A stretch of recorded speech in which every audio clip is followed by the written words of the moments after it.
Guys, welcome back to my YouTube channel. അപ്പോൾ എങ്ങനെയാണ് ഇന്ന് നമുക്കൊരു കൊച്ചു ട്രിപ്പിന് പോയാലോ? മൺഡേ ടു ഫ്രൈഡേ ബിസി ഷെഡ്യൂളിന് ശേഷം നമുക്ക് വന്നു കിട്ടുന്ന വീക്കെൻഡ് എന്ന് പറഞ്ഞാൽ ഭയങ്കര സ്പെഷ്യലായിരിക്കും. അങ്ങനെയുള്ളൊരു വീക്കെൻഡ് അൺപ്ലാൻഡ് ട്രിപ്പാണ് ഇന്ന്. അപ്പോൾ ഇന്നത്തെ നമ്മുടെ ഡെസ്റ്റിനേഷൻ എന്ന് പറയുന്നത് വൈറ്റ് ക്ലിഫ്സ് ഓഫ് ഡോവർ ആണ്, ക്ലിഫ് ഇൻ ഇംഗ്ലണ്ട്. ഞങ്ങൾ താമസിക്കുന്ന സ്ഥലത്ത് നിന്ന് ഏകദേശം 1.5 hours ആണ് ഇവിടത്തേക്കുള്ള ദൂരം. അന്ന് നല്ല അടിപൊളിയായിട്ടുള്ള ക്ലൈമറ്റ് ആയിരുന്നു, 21 degrees Celsius. അപ്പോൾ ഈ വഴിയാണ് നമ്മുടെ മെയിൻ എൻട്രൻസ് വരുന്നത്. ഒരുപാട് ടൂറിസ്റ്റുകൾ ഈ പ്ലേസ് വിസിറ്റ് ചെയ്യാനായിട്ട് അന്ന് വന്നിട്ടുണ്ടായിരുന്നു. അന്നൊരു ബാങ്ക് ഹോളിഡേ കൂടി ആയിരുന്നു. ഇവിടെയെല്ലാം ട്രാവൽ ചെയ്യുമ്പോൾ നമ്മൾ ഫസ്റ്റ് നോക്കുന്നത് പാർക്കിംഗ് ഫെസിലിറ്റി ഉണ്ടോ എന്ന് തന്നെയായിരിക്കും. അപ്പോൾ നാഷണൽ ട്രസ്റ്റിൻ്റെ അണ്ടറിൽ മെയിൻറ്റെയിൻ ചെയ്തു വരുന്ന ക്ലിഫ്സ് ഓഫ് ഡോവർ വിസിറ്റ് ചെയ്യാനായിട്ട് നമുക്ക് പാർക്കിംഗ് ചാർജസ് വരുന്നത് £6 ആയിരുന്നു. അവർ സ്പെഷ്യലായിട്ട് അവിടെ നോട്ട് ചെയ്തിട്ടുണ്ടായിരുന്നു, charges apply at all times. അതുപോലെ തന്നെ 7 PM ഇത് ക്ലോസ് ചെയ്യും എന്നുള്ളത്. വണ്ടി നിർത്തുന്നതിനേക്കാളും മുമ്പ് ഇറങ്ങാനുള്ളൊരു വ്യഗ്രതയായിരുന്നു എനിക്ക്. സ്ക്രീനിങ് ബ്യൂട്ടി മാത്രമല്ല കേട്ടോ ഈ പ്ലേസിൻ്റെ ഹൈലൈറ്റ് എന്ന് പറയുന്നത്. നല്ല ബ്യൂട്ടിഫുൾ ആയിട്ടുള്ള കഫേ, ഷോപ്സ്, ടോയ്ലറ്റ് ഫെസിലിറ്റീസ്, അതുപോലെ തന്നെ പാർക്കിംഗ് ഫെസിലിറ്റീസ് എല്ലാം അമേസിങ് തന്നെ.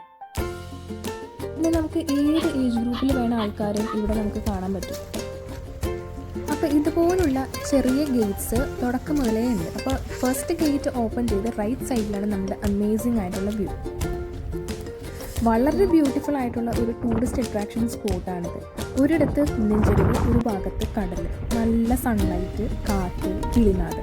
ബേസിക്കലി ആ ടൈപ്പ് ഓഫ് ബയോ മ്യൂസിക് എന്നൊക്കെ പറയാം, മ്യൂസിക് ഓഫ് നേച്ചർ എന്നൊക്കെ പറയുന്നത് ഈ വൈറ്റ് ക്ലിഫ്സ് ഓഫ് ഡോവറിൽ ചെന്നാൽ ശരിക്കും നമുക്ക് എക്സ്പീരിയൻസ് ചെയ്യാം. അപ്പോൾ ഇതാണ് നമ്മുടെ പോർട്ട് ഓഫ് ഡോവർ. യൂറോപ്പിൽ തന്നെ ഏറ്റവും ബിസിയസ്റ്റ് ഫെറി പോർട്ടാണിത്. ഓൾഡസ്റ്റ് പോർട്ടും ഇത് തന്നെ. ട്രാവൽ ആൻഡ് ട്രേഡ് പേർപ്പസിന് വേണ്ടിയിട്ട് UK ഇത് മറ്റ് യൂറോപ്യൻ കൺട്രീസായിട്ട് കണക്ട് ചെയ്യുന്നു. പണ്ട് നമ്മൾ സ്കൂളിൽ പഠിക്കുമ്പോൾ colour of water is blue എന്നൊക്കെ പഠിക്കാറില്ലേ? അതുപോലെ ഈ വെള്ളത്തിൻ്റെ ആ ഒരു ഭംഗി, ബ്ലൂ എന്നൊക്കെ പറഞ്ഞു കഴിഞ്ഞാൽ എനിക്ക് ക്ലിയർ ആയിട്ടുള്ള വാട്ടറാണ്. അതുപോലെ തന്നെ കാറ്റും, അത് എടുത്തു പറയാതിരിക്കാൻ പറ്റില്ല. പിന്നെ ഇത് ബിസിയസ്റ്റ് പോർട്ടാണെന്ന് പറയുന്ന കാര്യത്തിൽ യാതൊരു സംശയമില്ല.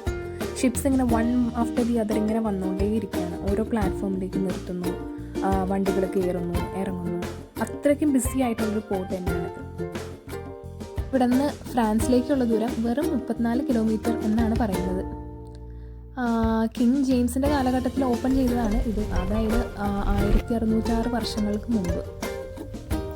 പിന്നെ ഇപ്പോൾ ഇത് നോക്കിക്കൊണ്ട് വരുന്നത് ഡോവർ ഹാർബർ പോർട്ടാണ്. അങ്ങനെ അതിൻ്റെ വ്യൂ ഒക്കെ കുറച്ച് നേരം എൻജോയ് ചെയ്ത് നിന്നിട്ട് നമ്മളുടെ മെയിൻ ഏരിയയിലേക്ക് ഞങ്ങൾ പോയി. ഇതാണ് വൈറ്റ് ക്ലിഫ്സ് ഓഫ് ഡോവർ. ഇതാണ് ക്ലിഫ് ഇൻ ഇംഗ്ലണ്ട്. അപ്പോൾ ഇവിടുത്തെ വൈറ്റ് കളർ കണ്ടോ?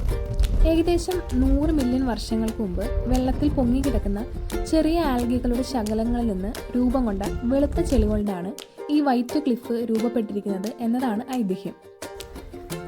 ഈ ചെളി പിന്നീട് ചോക്കായി മാറുകയായിരുന്നു. വർഷങ്ങൾക്ക് മുണ്ടായ മെഗാ ഫ്ലഡ് കടലിടുക്ക് സൃഷ്ടിക്കുകയും അത് ഇന്ന് UK-യും ഫ്രാൻസിനെയും വേർതിരിക്കുകയും ചെയ്യുന്നു.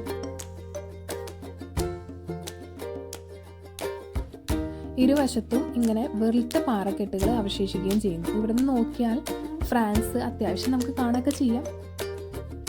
പിന്നെ ഒരു കുന്നിൻ ചെരുവ് പോലെയാണ് അവിടുത്തെ ഏരിയ എന്ന് പറയുന്നത്. അപ്പം നമുക്ക് നടക്കുമ്പോൾ സപ്പോർട്ട് ചെയ്യാനായിട്ട് ഇങ്ങനെ ഹാൻഡ് റെയിൽസ് എല്ലായിടത്തും ഉണ്ട്. അപ്പം നമുക്കിതിനെ സപ്പോർട്ട് ചെയ്ത് നടക്കണം.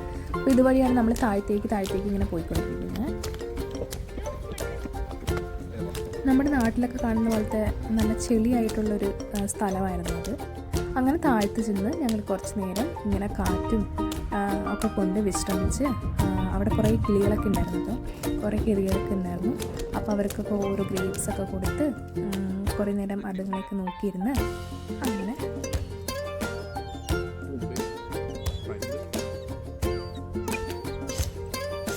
ഇങ്ങനെ നടന്നു പോകുമ്പോൾ നമുക്ക് ഒരുപാട് ബ്ലാക്ക്ബെറി ഒക്കെ ഉണ്ടായി കിടക്കുന്നത് കാണാമായിരുന്നു.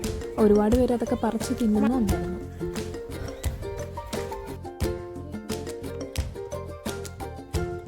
ചെറിയ അൺപ്ലാൻഡ് ട്രിപ്പ് വളരെ ബ്യൂട്ടിഫുൾ ആയിട്ട് അൺഎക്സ്പെക്റ്റഡ് ആയിട്ട് ഞങ്ങൾ എൻജോയ് ചെയ്ത് തിരിച്ച് ഒരു 5:30-6 മണിയായപ്പോഴേക്കും ഇറങ്ങി. എവിടെ ചെന്നാലും നമുക്ക് കുറേ പിക്ചേഴ്സ് എടുക്കണമല്ലോ. ഇത്രയും നല്ല സീനറി ഉള്ളിടത്ത് പിക്ചർ എടുക്കാതെ എങ്ങനെ പോകുക? അപ്പോൾ ലാസ്റ്റ് കുറേ പിക്ചേഴ്സൊക്കെ എടുത്ത് അങ്ങ് മടങ്ങി.